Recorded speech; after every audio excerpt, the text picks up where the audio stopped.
Hello बच्चों, let's read the question. So the question here is, a proton moving with a constant velocity passes through a region of space without any charge in its velocity. If E and B represent the electric and magnetic fields respectively, then this region of space may have. Okay, तो question क्या पूछ रहा है, हमारे पास एक proton है जो कि वेलोसिटी एक कांस्टेंट वेलोसिटी में वो मूव कर रहा है, तो वहाँ इलेक्ट्रिक और मैग्नेटिक फील्ड का वैल्यू क्या होना चाहिए, किस किस पॉसिबल सिनेरियो हो सकेगा, वो हमें पूछ रहा है. So the key concept of question here is, हमें क्या पता है, इलेक्ट्रिक फील्ड के लिए जो फोर्स लगता है, इलेक्ट्रिक फील्ड के वजह से जो फोर्स लगता है, मतलब F due to electric field, मतलब फोर्स, अच्छे से लिखते हैं, force due to electric field हमारा क्या आ जाएगा, force due to electric field, ये हमारा क्या आ जाएगा, Q इंटू ई, मतलब charge into electric field. Okay, और हमारा क्या होता है, force due to magnetic field, force due to magnetic field, ये क्या आता है हमारा, एफ इक्वल्स टू, मतलब F B, force due to magnetic field equals to Q into V into B. Okay, या फिर हम बोल सकते हैं Q into V cross B. V क्या होता है, वी हमारा velocity of the charge and magnetic, और बी क्या है, हमारा मैग्नेटिक फील्ड.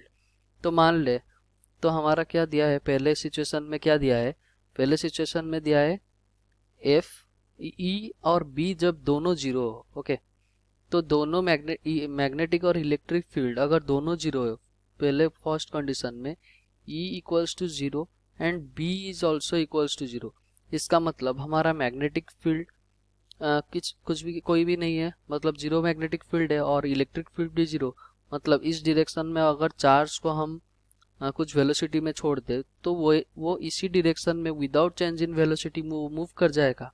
तो ये पॉसिबल है. ओके, ये सिनेरियो पॉसिबल है. E equals to zero and B is not equals to zero. Okay, second situation में क्या बोल रहा है, हमारा इलेक्ट्रिक फील्ड जब जीरो है और मैग्नेटिक फील्ड और जीरो नहीं है, ये कुछ सिचुएशन में भी पॉसिबल है कि हमारा वेलोसिटी कांस्टेंट रह जाए. कैसे ना, हमारा अगर मैग्नेटिक फोर्स जनरेट ही नहीं होगा तो हमारा कोई इफेक्ट नहीं करेगा. हमारा इलेक्ट्रिक फील्ड इधर जीरो है, मान लो ये चार्ज है हमारा, इसको हम इस डायरेक्शन में कुछ वेलोसिटी दिए हैं और इसी डायरेक्शन में हमारा मैग्नेटिक फील्ड भी है. ओके, तो हम क्या लिखेंगे, F due to magnetic field equals to Q V B sine 0 degree.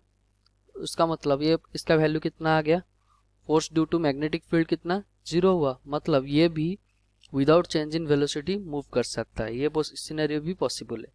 Okay, third वाले सिनेरियो देख लेते हैं.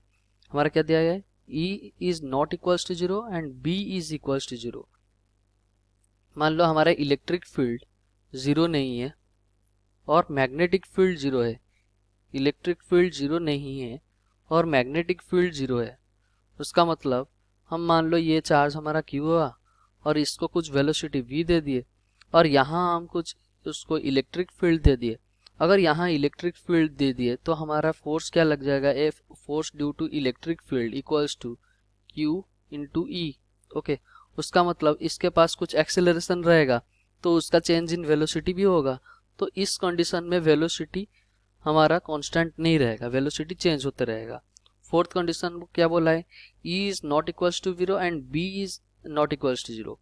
ओके, तो इलेक्ट्रिक फील्ड भी जीरो नहीं है और मैग्नेटिक फील्ड भी जीरो नहीं है. E is not equals to zero and B is not equals to zero. ये वाला कंडीशन देख लेते हैं. मान लो हमारा ऐसा कोई कंडीशन, ये हमारा x, ये मान लो ये हमारा x एक्सिस है, ये y एक्सिस है और ये z एक्सिस है.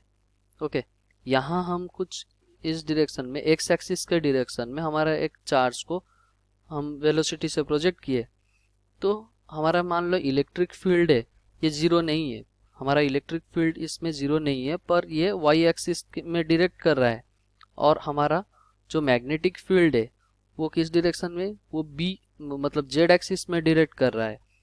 ओके, तो इसमें क्या फोर्स किधर किधर लगेगा, force due to electric field इधर लगेगा। ओके, ये कितना है Q इंटू ई, और मैग्नेटिक फील्ड किधर लगेगा, force due to magnetic field इधर लगेगा। ओके, ये कितना है QVB। अगर हमारा QE इक्वल्स टू QVB हो गया, ओके, मतलब force due to electric field and equals to force due to magnetic field अगर हो गया, तो हमारा वेलोसिटी क्या रहेगा, हमेशा कांस्टेंट रह जाएगा। तो ये कंडीशन भी पॉसिबल हो सकता है। सो आर करेक्ट ऑप्शन क्या क्या हो जाएगा, without change in its velocity पूछा है। ओके, हमारा करेक्ट ऑप्शन कौन कौन सा हो पाएगा, ए हो पाएगा, बी हो पाएगा एंड डी भी हो पाएगा। C can't be possible. Hope you understood well, best of luck, thank you.